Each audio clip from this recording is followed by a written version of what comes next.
I'm so happy to have you with me today and on the Connect show, and I want to Thank welcome you. you to Dubai as well. Thank you. You Thank told you. me that you come here Quite often, yes. Quite often. And yeah. I mean, as often as possible. what's your favorite thing about this city?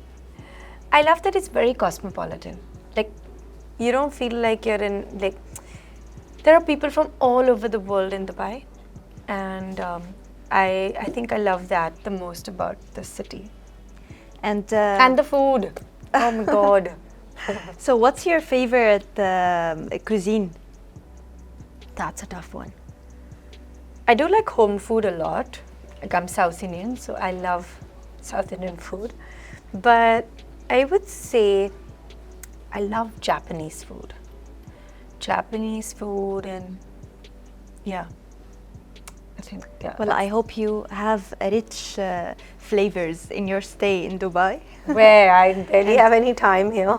And good experiences, because as you said, it's like it has a lot of culture and as Yes. well a lot of food to try. Oh my God, yes. Every time I come here, there's like so many new restaurants.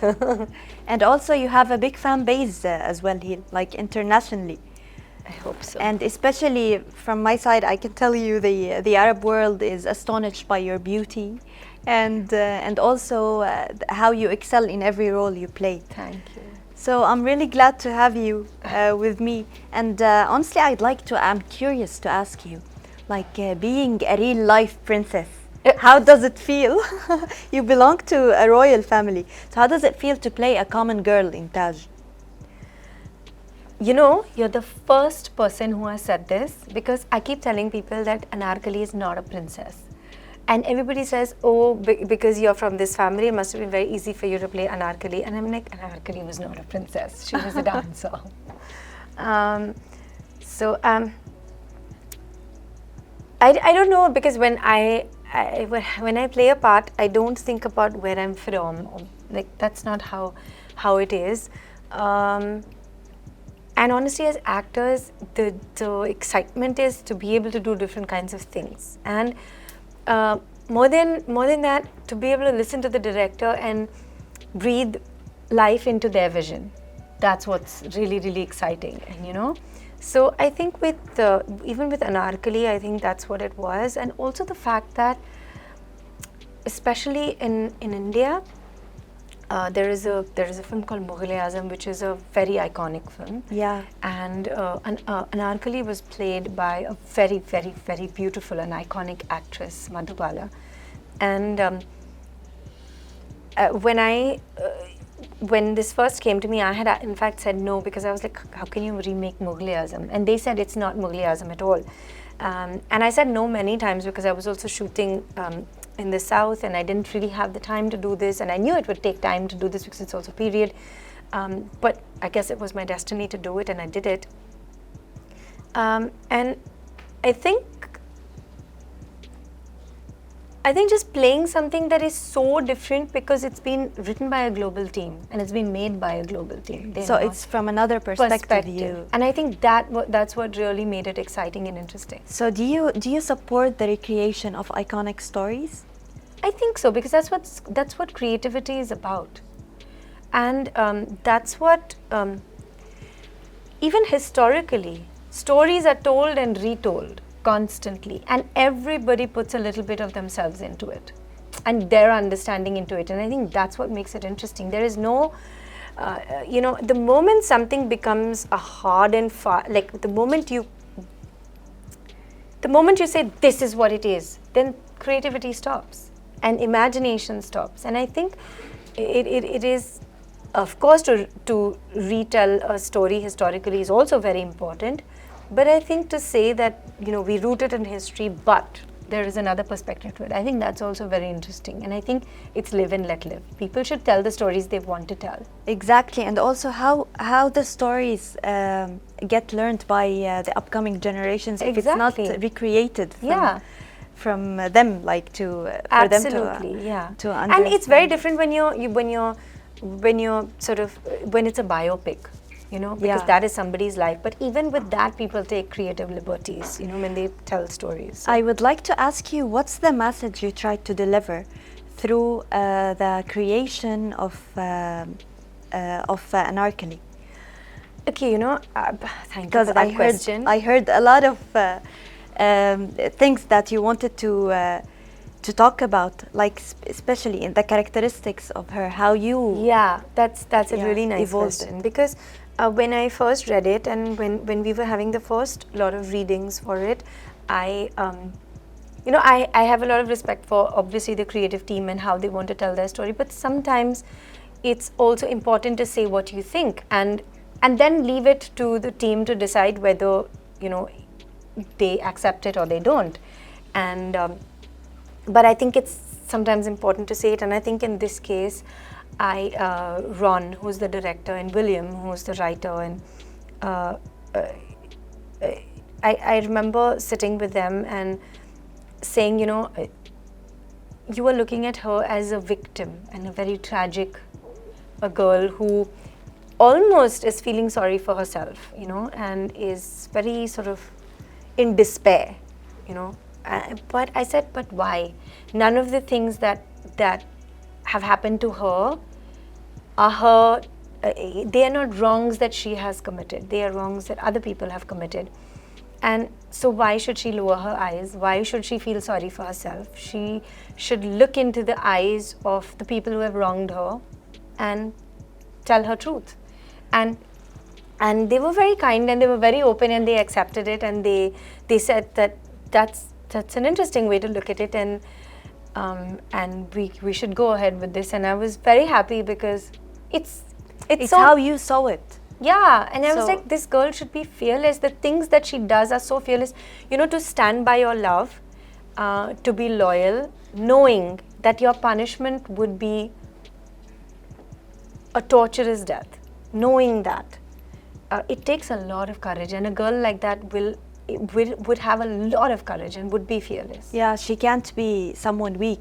She must be strong enough to do it. Yeah, and from the age of 12 to be locked up in a place and to have just your imagination and, and to still believe in life and to believe in love, you have to have a lot of courage to do that. Definitely.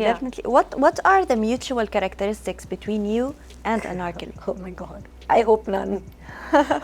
I mean, I hope none in just the fact that her story is so Do you fight for your love? 100%. I guess, yeah. Personally, I love that about her, and I would always want to be that just to be able to have the courage to stand by your truth, to stand by love, to be loyal, and to believe in your dreams, and to believe that there is always something to look forward to. What do you look forward to do? What are like the dreams that you are? We can talk on small scale, like something very soon to happen. Just now to eat my lunch. No, I'm joking. What are the dreams? So, like, I always feel dreams are very magical things, especially dreams that come with sort of beliefs and dreams. Those are very magical things, and when you speak about them, I feel it kind of dissipates that power of that magic. So I always feel like we should speak about our dreams when they come true.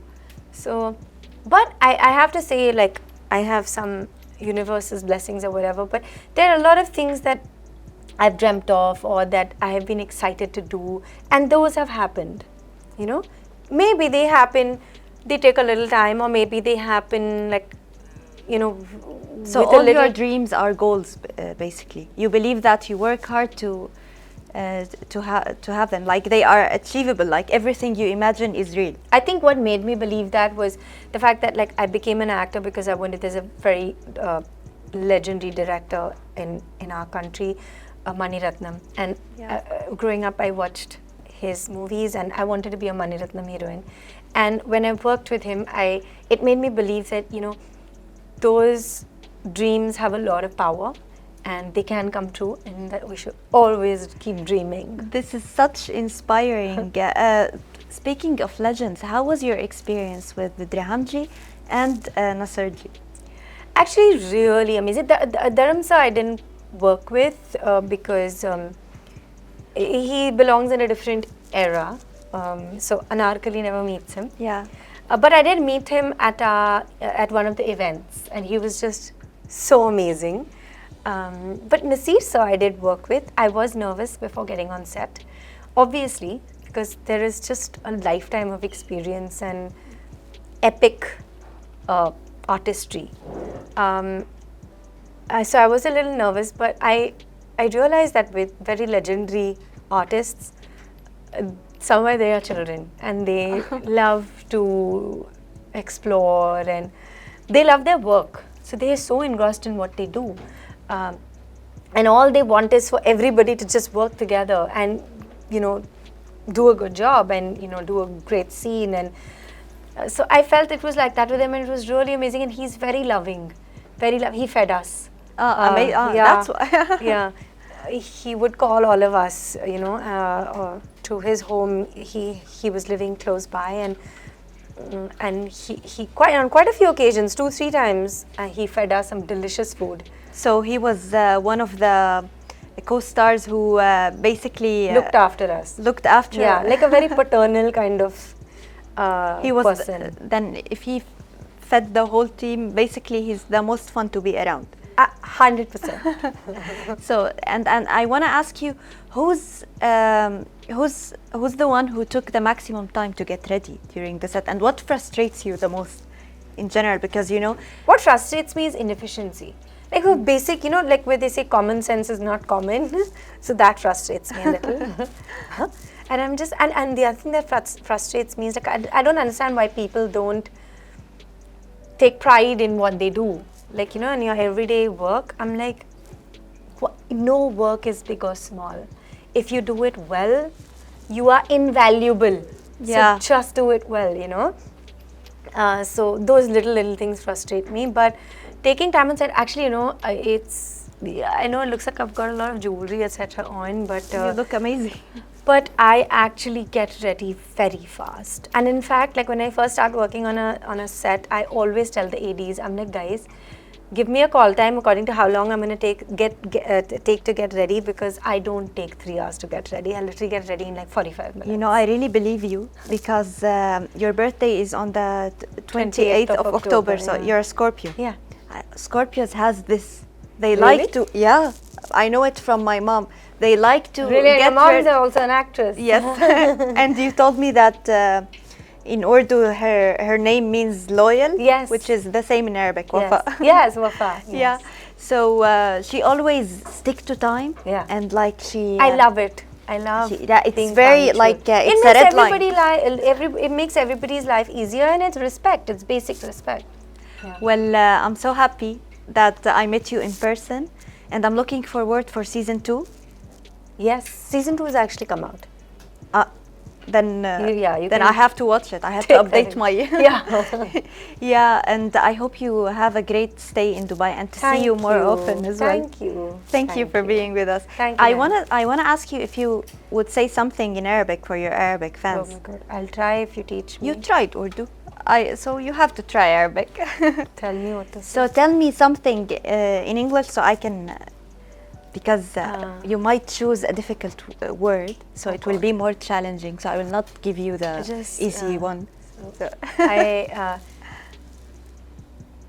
thank you for the love, and I love you all. Okay. شكرا Shukran. على Ala. الحب. Alhob. Yes. That's it. But I want you to say it like شكرا على الحب. Shukran ala alhob.